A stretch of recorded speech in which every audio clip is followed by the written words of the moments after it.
دیکھیے السلام علیکم، کل آپ لوگوں کو حضرت پیارے نبی صلی اللہ علیہ وسلم کے بارے میں کہ ان کو غار حرا میں کیا ملی؟ نبوت ملی۔ کیا ملی؟ نبوت ملی۔ کیسے ملی آپ لوگوں کو بتائے تھے ہم نے۔ ایان کیسے ملی؟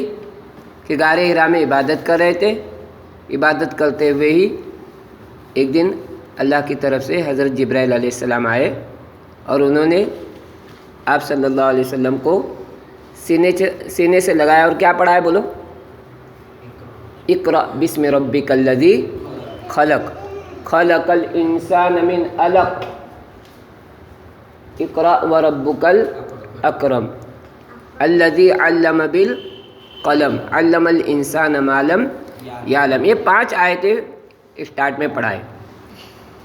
اب وہ جو پڑھنے کے بعد انہوں نے کیا کیے؟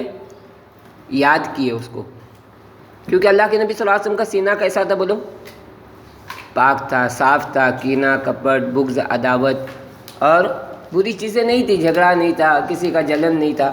اس کی وجہ سے ان کے سینے میں کوئی ایسی گندگی نہیں تھی جس کی وجہ سے وہ پاک تھے۔ بات سمجھ میں آ رہی؟ فوراً وہ کیا ہو گیا؟ یاد ہو گیا۔ اب جب وہ یاد کیے تو انہوں نے آ کر گھر پر آ کر کس کو بتایا؟ بولو، ان کی بیوی حضرت خدیجہ رضی اللہ تعالی عنہ کو بتایا کہ مجھے ایسا، میرے ساتھ ایسا واقعہ پیش آیا۔ تو یہ سن کر انہوں نے جو ہے ان کو ایک یہودی عالم کے پاس لے کر گئے۔ کہاں لے کر گئے؟ یہودی عالم کے پاس لے کر گئے اور ان کو بتایا کہ ان کے ساتھ آج یہ معاملہ پیش آیا ہے۔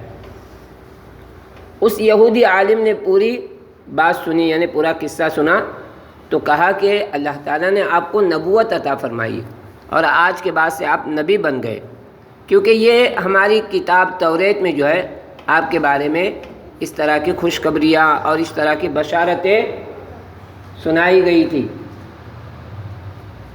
اس کے بعد جو ہے اللہ کے نبی صلی اللہ علیہ وسلم یہ بات سن کر خاموش ہو گئے اور پھر اس وحی کو، اس آیتوں کو جو ہے اللہ کے نبی صلی اللہ علیہ وسلم نے کسی کے ذریعے لکھوائی۔ مطلب کیا کیے؟ بولو، لکھوائی، یعنی لکھنے بولے تو کسی نے جو ہے اس کو پتھر پر لکھا، کسی نے چمڑے پر لکھا، کسی نے جو ہے درختوں کی چھال پر لکھا۔